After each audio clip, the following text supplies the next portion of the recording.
All right, so I said we're going to look at transformations of logarithmic functions using the same principles that we did back in chapters 1, 2, 3, and 5, where we transformed other types of functions. The same principles apply to transforming logarithmic functions. So we have those same four parameters, a, b, h, and k.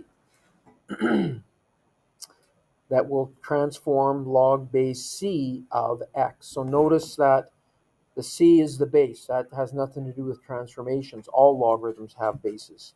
If there is no base written, we know that it means base 10. But those four parameters, a, b, h, and k, act the same way on logarithmic functions as they did the other functions. So we'll look at what effect they have and then sketching the graphs of these functions.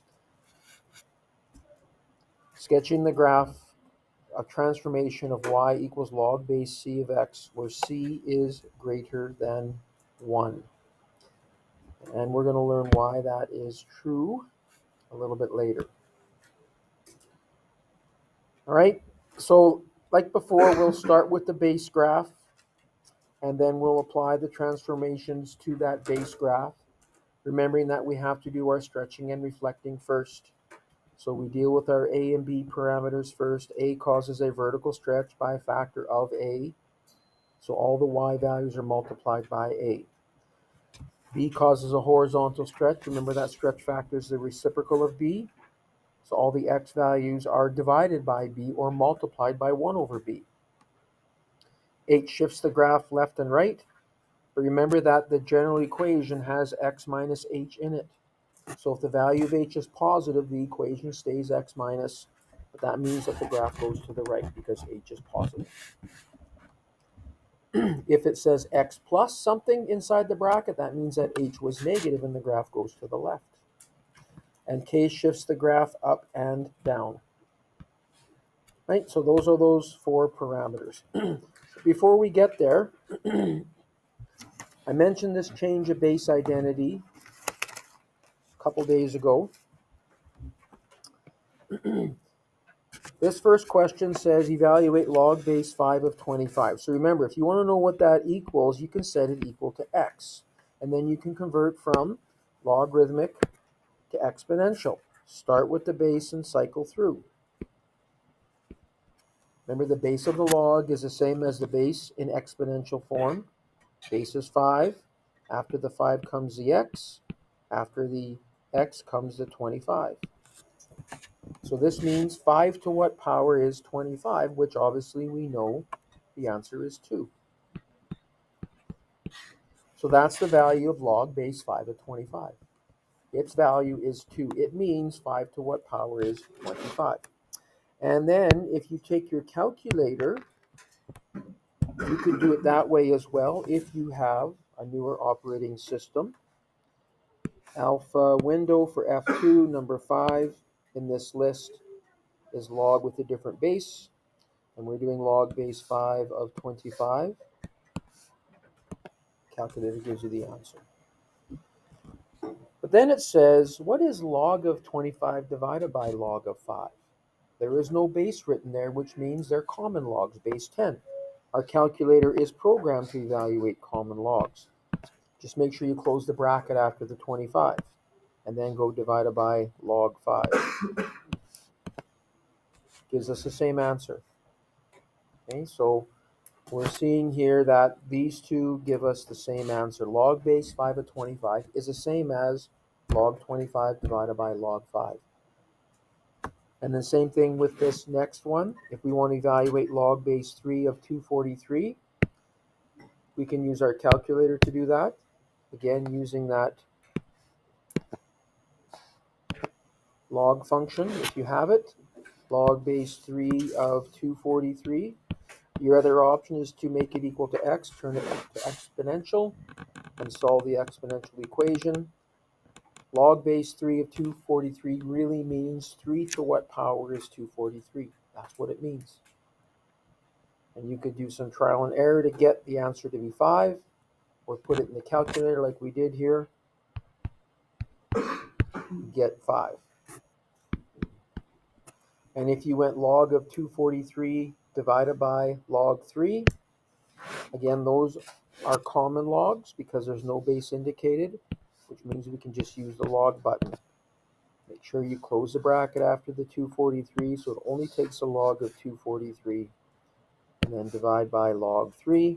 You get the same answer. So what this means, log base c of x is the same as log of x over log of c. That is the change of base identity.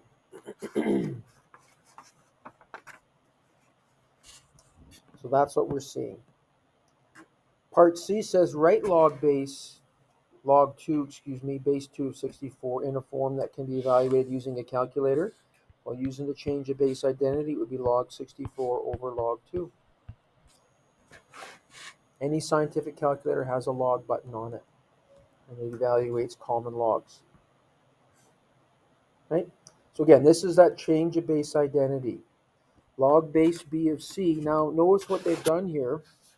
They write it's log base a of c, so they've introduced a new letter here, but it's the same for both the top and the bottom. The bases are the same. Before, we didn't have a base because the whole point of writing it using the change of base identity is so that you can evaluate it on your calculator, which means the log is with a base of 10. But in reality, the bases can be anything as long as they're the same. So log base b of c is the log of c divided by the log of b. And you can write any base in there. Normally, it'll be base 10, so we can do it on our calculator, but it can be any base. And we're going to see that here right away in this next question. It says evaluate log base 4 of 1024. So that would be the log of 1024 divided by the log of 4 using the change of base identity. You could also make it equal to x, convert it into exponential. It would be 4 to the x equals 1024. That's asking 4 to what power is 1024. So you could do it that way, but we can now use the change of base identity. We can also do it by going log of 1024 divided by log of 4. Just make sure you close the bracket after 1024. And we get 5 as the answer. Now the only difference between what we just wrote, log of 1024 divided by log 4, the only difference between that and what question 2 is asking, when we wrote it, we didn't write a base. So that meant it was base 10 and we could do that on our calculator, which we did. But it doesn't matter what the bases are, as long as they are the same, we're going to see that it gives us the same answer.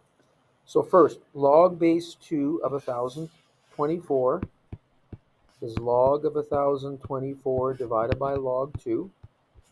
So that's the numerator, right? That's this part right here, using the change of base identity. And that's divided by log base 2 of 4, which is log 4 over log 2. That's that part using the change of base identity. And so what we're doing here is we're dividing a fraction by a fraction. And we divide fractions by multiplying by the reciprocal. So it'll be the log of 1024 over log 2 times the reciprocal, which is log 2 on top, log 4 on the bottom, and then the log 2's cancel. And we get the same expression as we had in part 1. You're left with log of 1024 over log of 4. So this just verifies what we've been saying.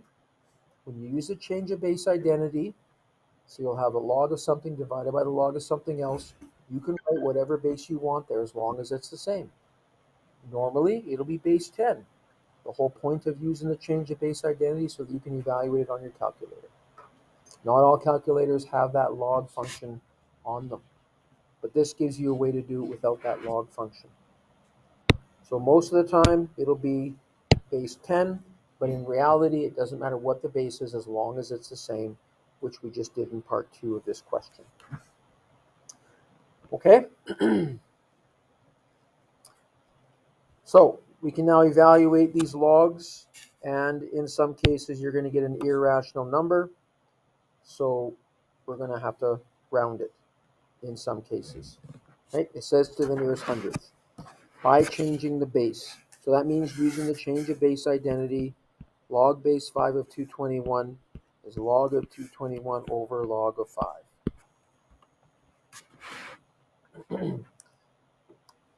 So this is a little bit easier than making it equal to x, converting from logarithmic to exponential, and then solving the exponential equation. This is a little bit easier. I'm going to do this one both ways. But let's start by using the change of base identity.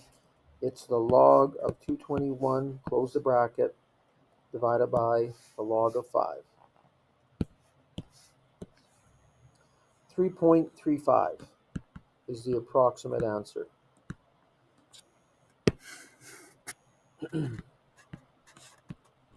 Rounded to the nearest tenth. And this is easier, quicker than what we did yesterday by letting it equal to x, converting from logarithmic to exponential. It would be 5 to the power x equals 221. And now the way we solved that yesterday is we either used trial and error or we graphed it. Graphed y equals 5 to the x and y1. Graphed y2 equaling 221 and found the point of intersection. Using the change of base identity is quicker. Okay. Question B. To evaluate that, I'm just going to use the change of base identity. It'll be the log of 1 over 1,000 divided by the log of 2.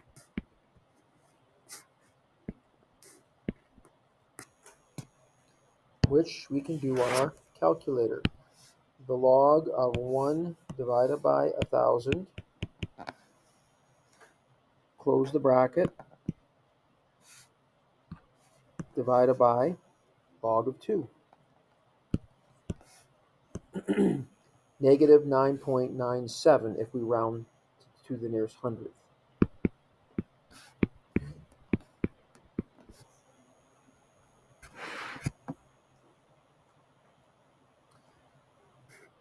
Now for question C, it's 3 times log base 7 of 512, so that would be 3 log 512 over log 7. 3 is 3 over 1. So 3 is multiplied by the top part over 1 is multiplied by the bottom. And we can put this in our calculator and do it all in one step like we have been doing. We just go 3 times the log of 512 and then close the bracket, divided by log 7. So to the nearest hundredth, 9.62 would be the approximate answer.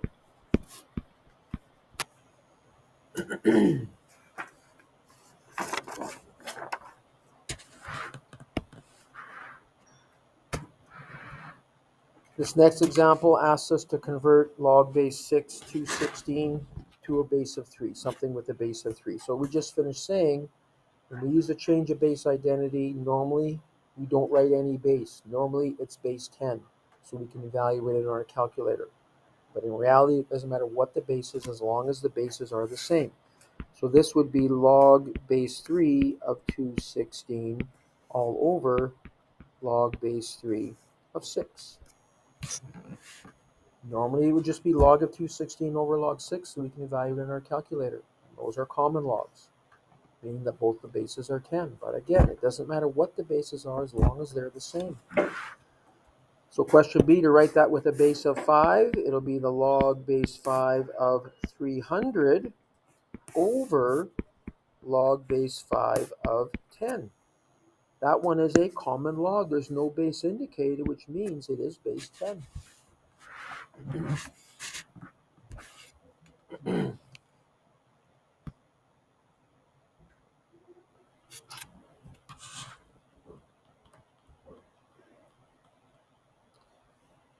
Question 5 says find the exact value for each of these. So what that means is they're all going to work out to be a number that is either an integer or a terminating decimal or a repeating decimal that can be written as a fraction, but it won't be any irrational numbers. And we can just do this using the change of base identity. So it'll be the log of 1 over 729 divided by the log of 3. And when you write it like that, again, it's a common log, so we can just use our log function on our calculator.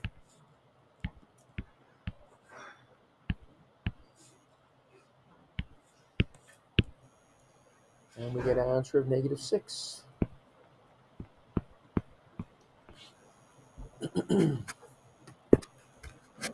Question B, using the change of base identity, that'll be 2 times the log of 512 over the log of 8.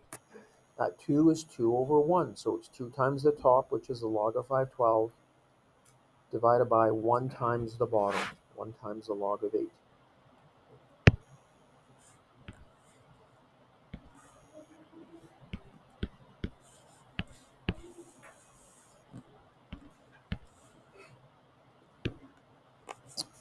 This gives us an answer of +6.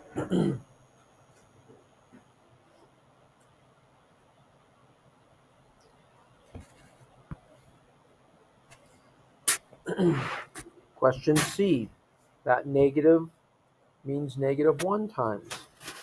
-1 times the log of 1 over 343 divided by 1 times log 7, or just log 7.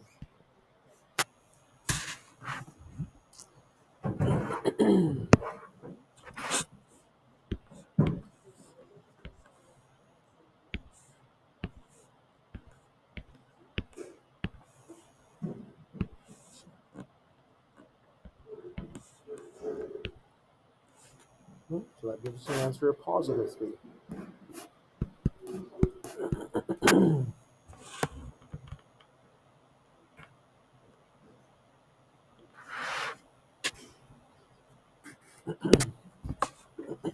Question D says 5 to the power of log base 5 of 25. So we probably don't need to use our calculator for this part. We should be able to now evaluate what log base 5 of 25 is without touching a calculator, because that's really asking 5 to what power is 25. That's what log base 5 of 25 means. 5 to what power is 25? And the answer to that is 2. 5 squared is 25. And then 5 squared gives us an answer of 25 at the end.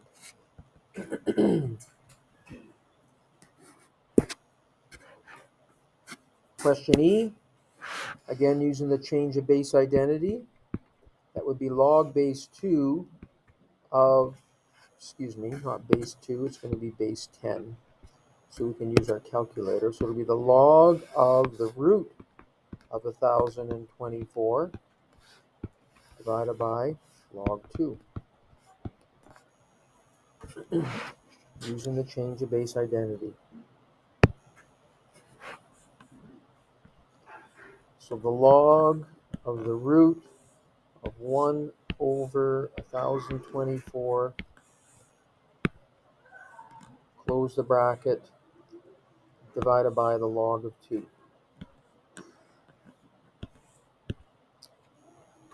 Gives us an answer of -5.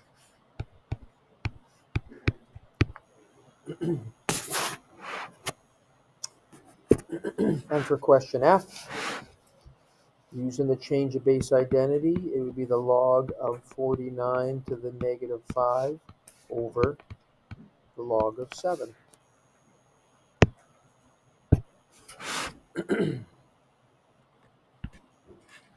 log of 49 to the power negative 5,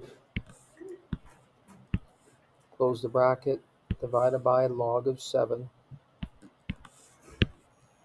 gives us an answer of negative 10.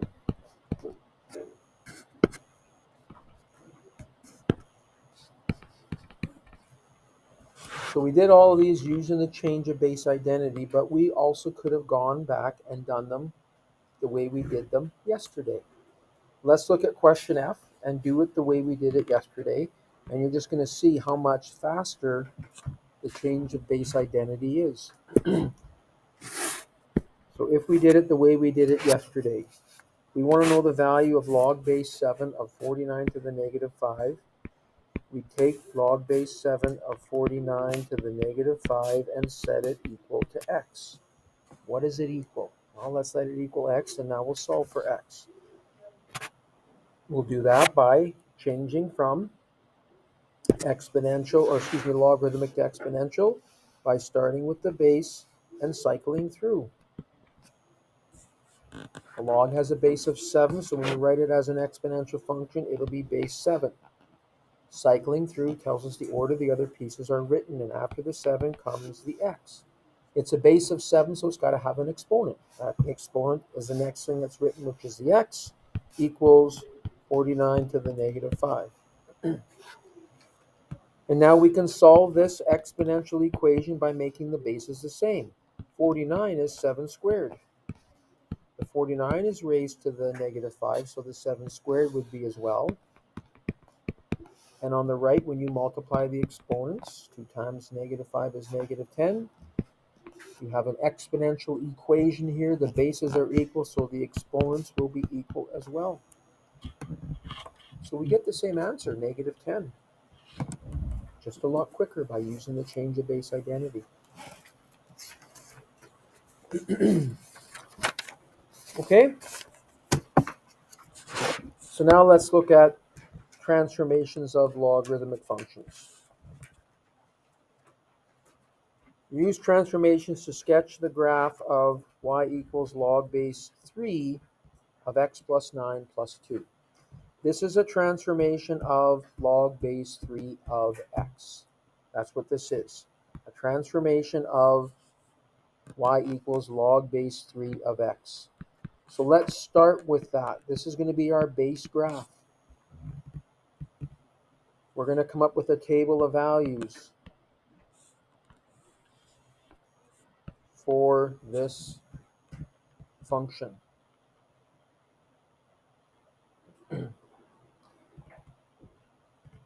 Log base 3 of x means 3 to what power? And that power would be y in this case, because if you write this in exponential form, it would be 3 to the power y equals x. That is the same equation, only in exponential form.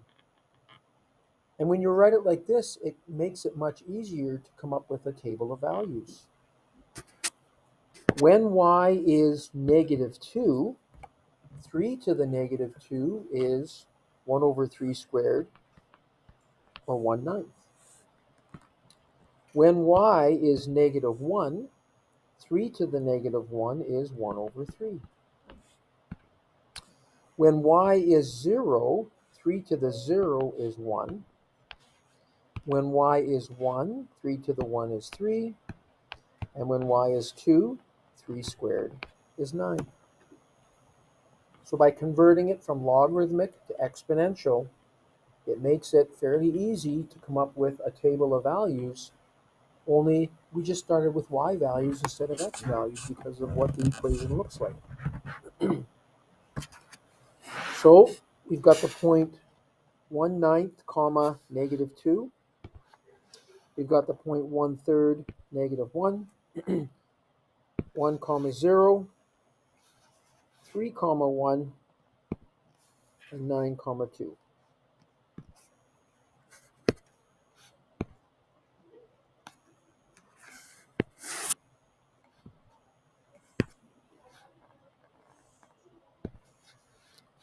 So this is the graph of the original base function y equals log base 3 of x. It's the same as 3 to the y equals x. It's the same equation. It's just that the original one is in the form we're used to seeing, which is in the form y equals. I only changed it to its exponential form to make it easier to come up with the table of values. But now we're going to take this graph and we're going to transform it. The equation of our transform graph is log base 3 of x plus 9 plus 2.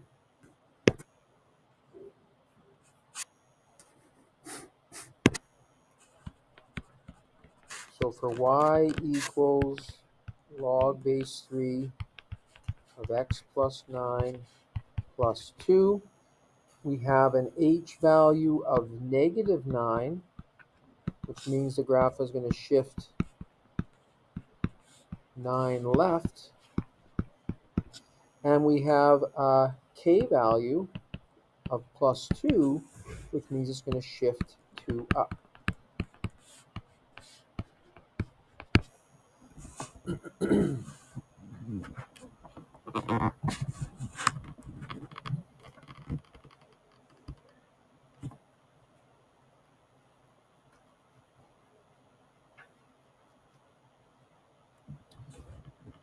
So all these points will go 9 to the left and up 2. So this first point that I started with, which was 1/9 negative 2, it's going to go 9 to the left and up 2, approximately right there.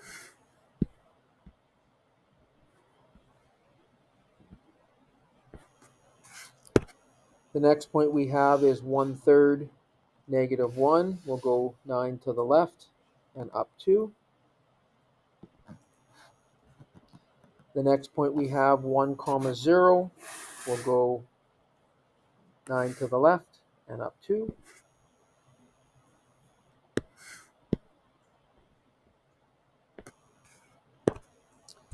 The next point we had is 3, 1. That'll go 9 to the left to negative 6 and up 2. And the last point, 9, 2 goes 9 to the left. It'll be at 0, 2, but then it goes up to 0, 4. The original graph had the y-axis as a vertical asymptote. That also shifts 9 to the left. Now it's at y equals negative 9 instead of y equals 0.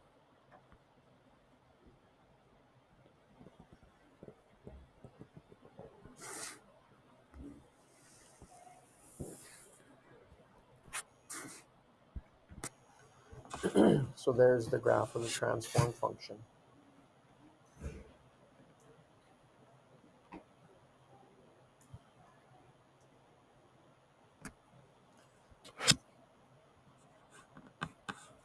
In part B, we're asked to identify the characteristics. Part 1 is the equation of the asymptote. Remember, it's an equation, so it's got to have an equal sign in it. It's x equals negative 9. Also has to have a variable. The second part is asking for the domain and range. So the domain will be from negative 9 to positive infinity. Neither of those are included because negative 9 is where our vertical asymptote is. Our range is still from negative to positive infinity. Still goes up and down forever. Part 3 asks us to identify the y-intercept, if it exists, and there is a y-intercept. We actually found it when we did our transformation. It was at the point 0, 4. But you can also find it algebraically by letting x equals 0. The y-intercept is where x equals 0. So if we take that equation log base 3 of x plus 9, and we let x equal 0. Inside the bracket, 0 plus 9 is 9.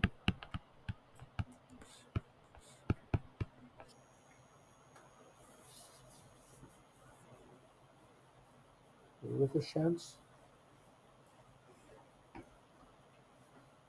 Too many team burgers makes you sleepy. What does log base 3 of 9 equal, Darcy? Yeah, why? Why does it equal 2? Just because? What does log base 3 of 9 mean? What is it asking? Crummer?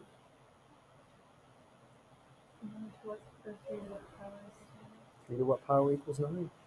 That's why it equals 2. So you get 4. Our y-intercept is 4. That's when x is 0. That's the point 0, comma 4. Part 4 asks us to state the x-intercept if it exists, and it does. You look at the graph, it crosses the x-axis, so our x-intercept is where y equals 0. So we'll take that original equation and now let y equals 0.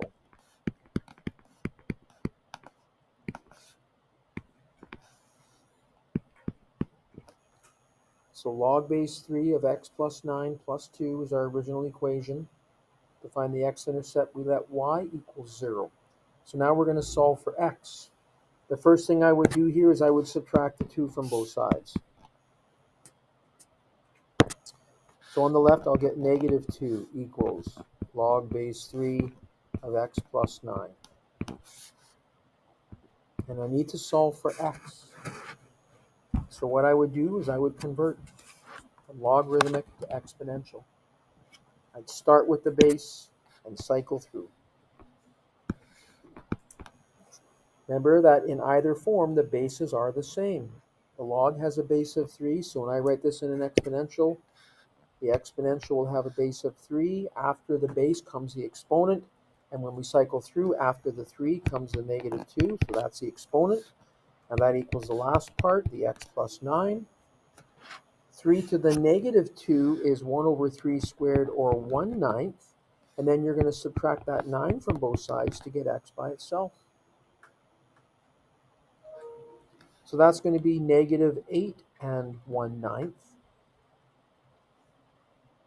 I could also do this by getting a common denominator. 1/9 take away 81 over 9. That's what 9 is, with a denominator of 9. Gives us negative 80 over 9, which is negative 8 and 1/9. Our x-intercept is negative 80 over 9, comma 0.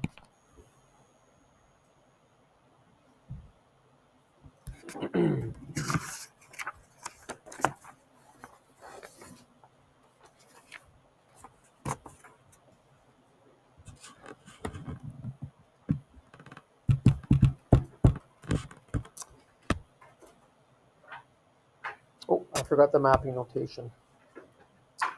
Part 5 is the mapping notation, so let's write that.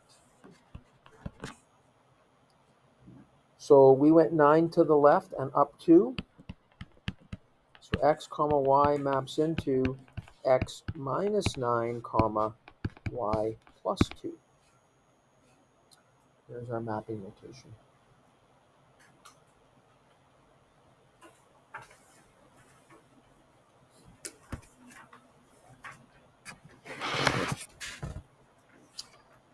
So this one is a transformation of y equals log of x. No base indicated. Y equals log base 10 of x.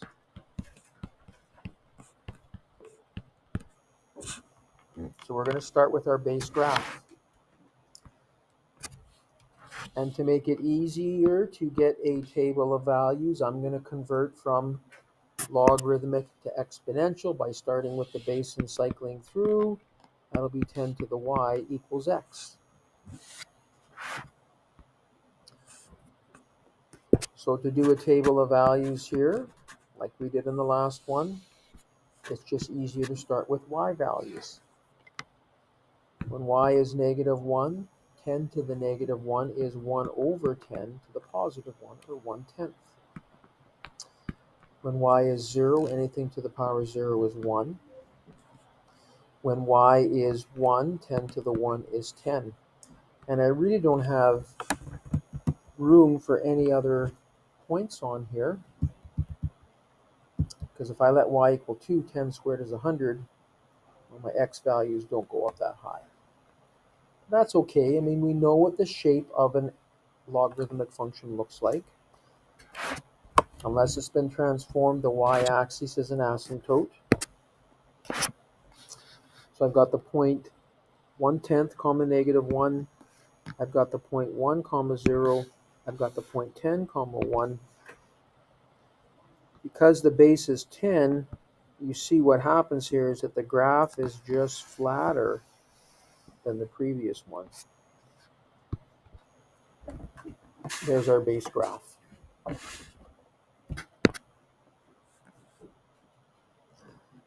And then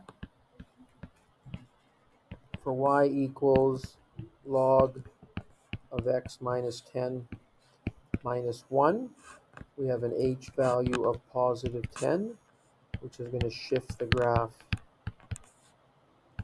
10 to the right, and a k value of -1, which will shift the graph 1 down. So all these points will go 10 to the right and 1 down. The vertical asymptote will also go 10 to the right. It'll be at x equals 10.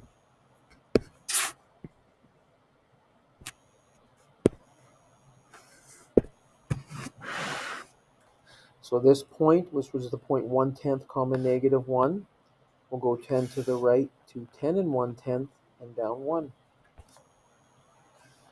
The next point I had here was 1 comma 0. It'll go 10 to the right to 11 comma 0 and down 1. 10 comma 1, I'd have to go 10 to the right, so that'll be to 20s. That's 16, 17, 18, 19, 20 is approximately there, and down 1. That's going to actually be our x-intercept.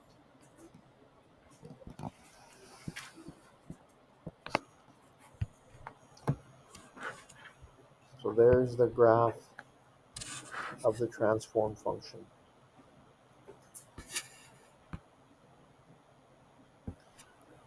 Our asymptote is the line x equals 10. Our domain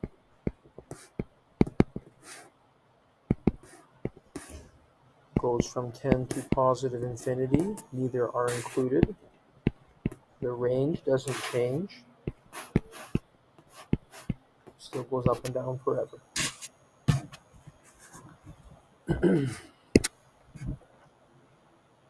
This graph has no y-intercept. It never crosses the y-axis.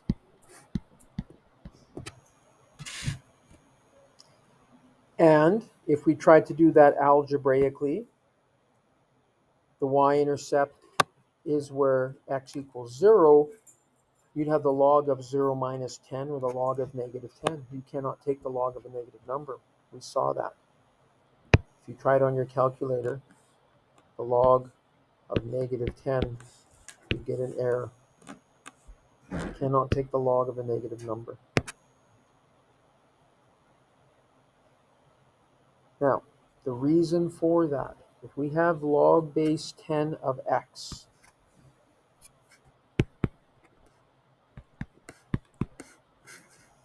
and you say I want to take the log base 10 of a negative number, like let's say -1.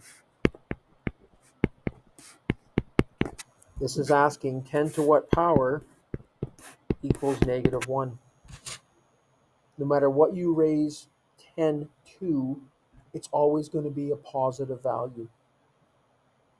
If x is 0, 10 to the 0 is 1. not negative 1, 1. If x is negative 1, that'll be 10 to the negative 1, or 1/10. It's small, but it's positive. When x is negative 2, 10 to the negative 2 is 1 over 100. Smaller, but still positive. No matter how big x gets, 10 to that power will always be a positive value. It'll get really, really close to 0.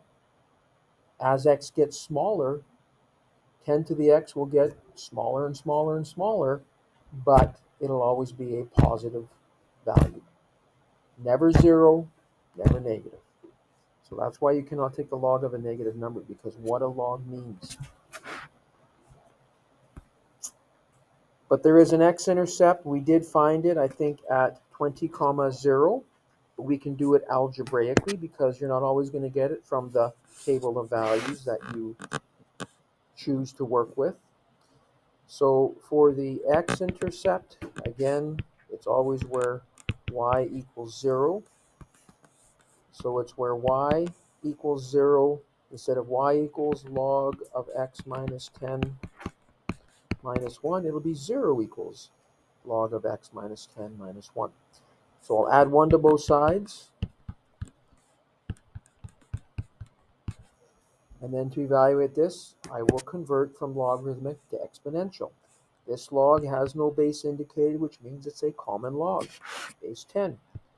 So when I write that as an exponential, it'll be 10 to the 1 equals x minus 10.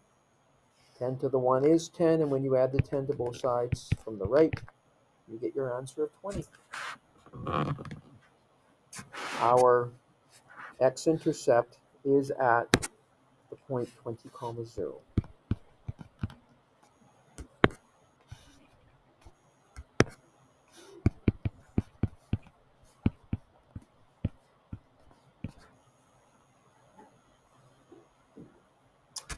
Okay?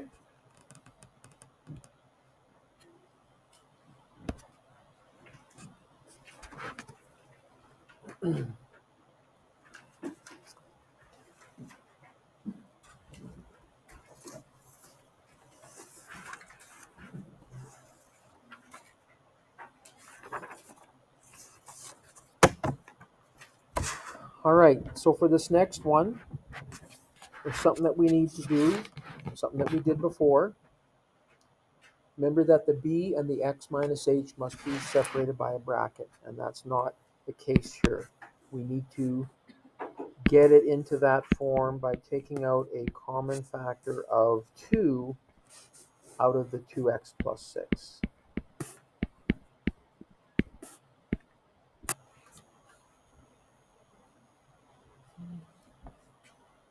And you're going to see when we go through the Chapter 7 quiz that some of you forgot to do that on one of those questions.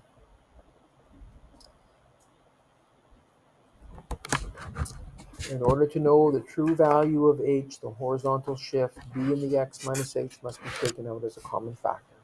Doesn't change the b value, but it doesn't, that's the only way you're going to get the correct h value. So this is a transformation of y equals log base 2 of x.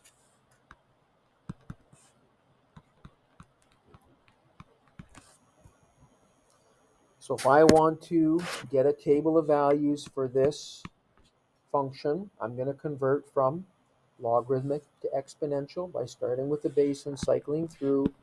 That'll be 2 to the y equals x. And I only do this because it's much easier to get a table of values. But now, once again, we're starting with the y values. When y is negative 2, 2 to the negative 2 is 1 over 2 squared, or a quarter.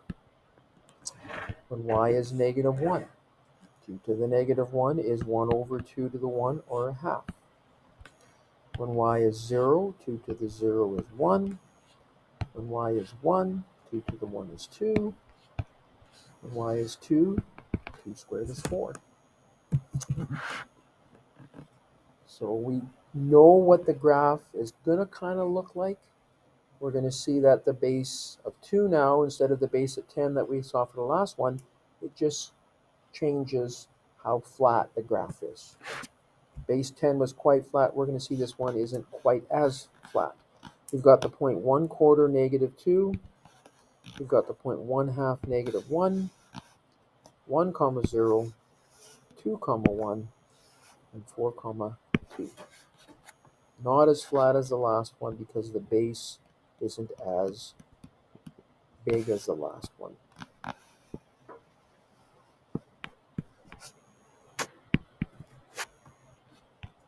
So there's our base graph.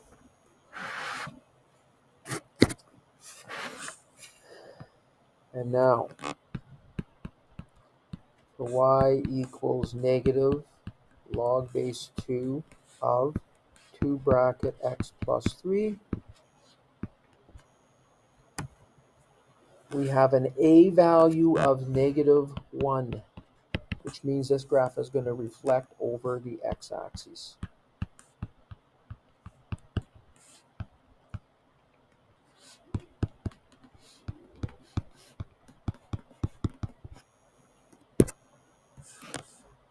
We have a b value of +2, so that is a horizontal stretch.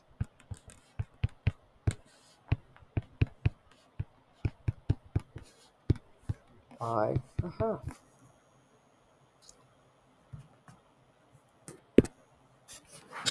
And we have an h value of -3, so that graph will then shift 3 left.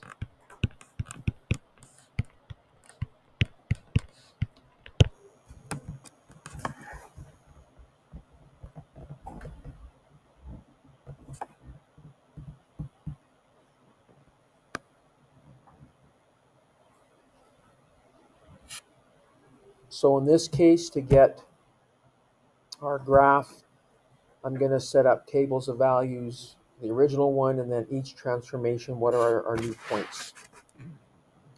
This is a process that we did before when we had multiple transformations. So we've got the 0.1/4, 2, 1/2, -1.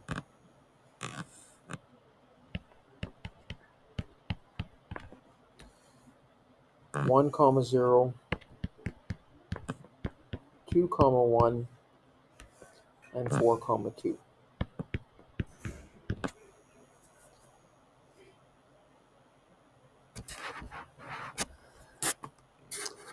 And so the first thing we have is we have a equaling -1, which is our reflection over the x-axis. Points that are above the x-axis then go below and vice versa.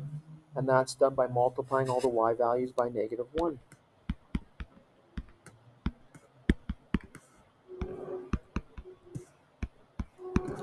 Multiply all the y values by -1.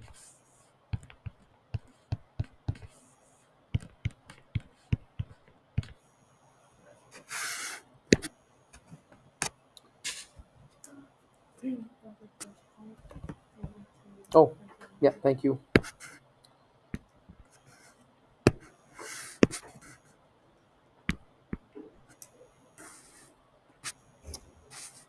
Then we have our b value of 2, which is a horizontal stretch by a half. So all the x values are multiplied by a half. 1/4 times a half is 1/8. 1/2 times a half is 1/4. 1 times a half, 2 times a half, and 4 times a half.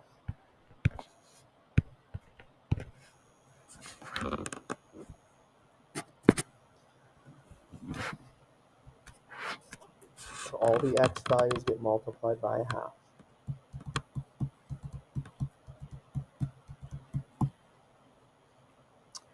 And then finally we have an h value of -3. The graph goes 3 to the left. So we'll subtract 3 from the x values. So if I have 1/8, then I have to subtract 3. That's the same as subtracting 24 over 8.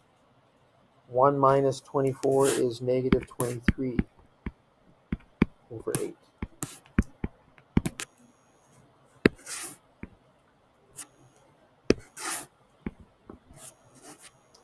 If I have 1/4 and I have to subtract 3, that's the same as subtracting 12 quarters.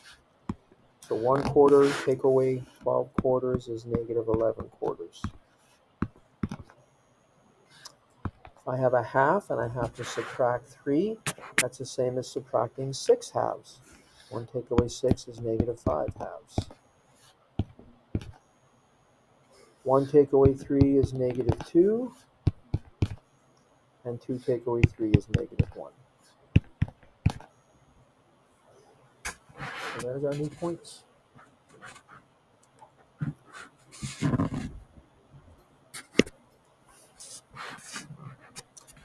Negative 23 over 8 is negative 3 7/8, comma, negative 2. So almost at negative 4.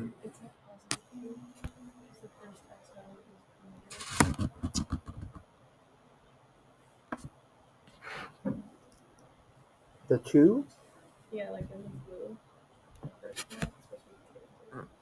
Yeah, you are right. You don't get to hear that very often, do you, comma? I actually hear it all You the are time. right. You actually hear it all the time. I don't want to take a vote on who actually believes that because I don't want to embarrass you, but we'll just take your word for it. Yeah. I'm here for you.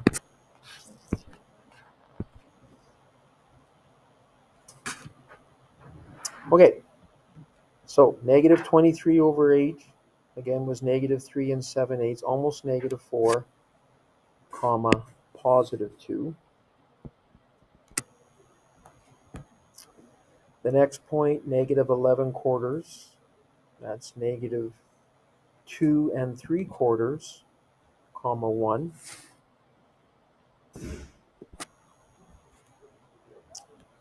The next point is negative 5 halves, negative 2.5, comma, 0.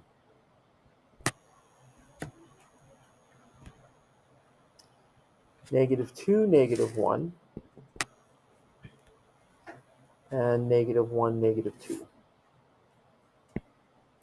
Because this graph shifted to the left 3 units, our vertical asymptote also went to the left 3 units.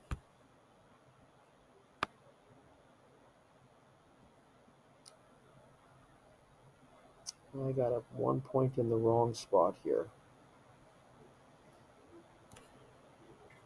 Yes, negative 23 on 8 is negative 2 3/8, not negative 3. Or 7/8, I should say. There we go. That's better. Our vertical asymptote is at negative 3 because the graph shifted 3 to the left.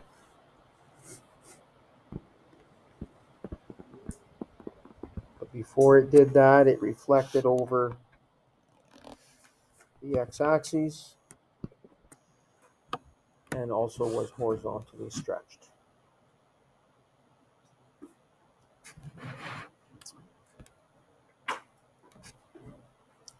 So our asymptote is the line x equals negative 3.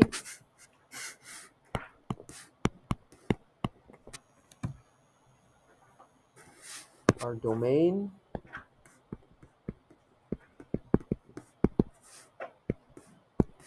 goes from negative 3 to positive infinity.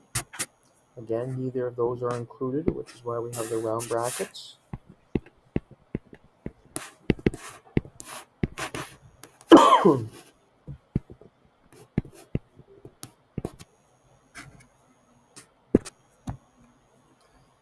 There is a y-intercept here.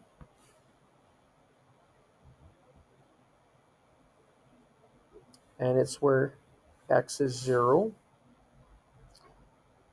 So we don't have it in our table of values. So to find it, we'd have to use the equation.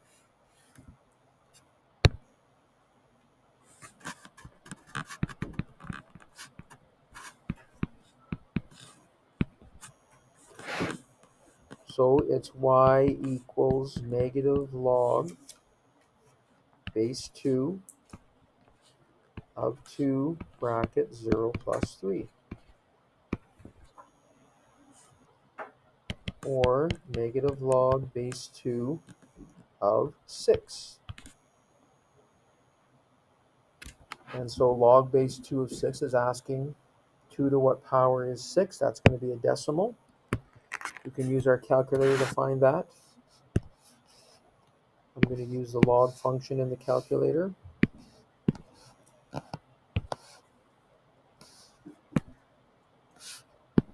Try that again. So log base 2 of 6. And I got to put a negative in front there. There we go. It's negative 2.58.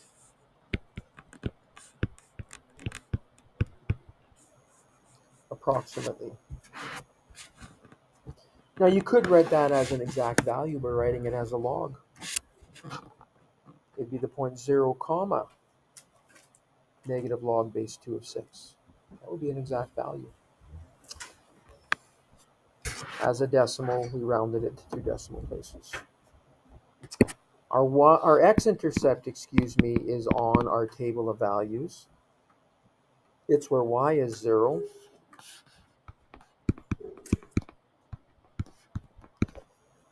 But we could get it algebraically if it wasn't by letting y equals 0 and solving for x.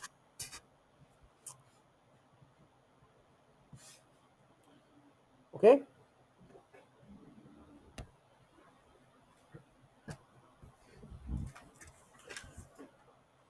All right, I'm going to stop there for today. We will start tomorrow by doing this last example.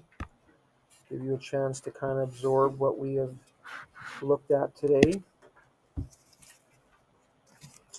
You can do on page 389, questions 1 through 4.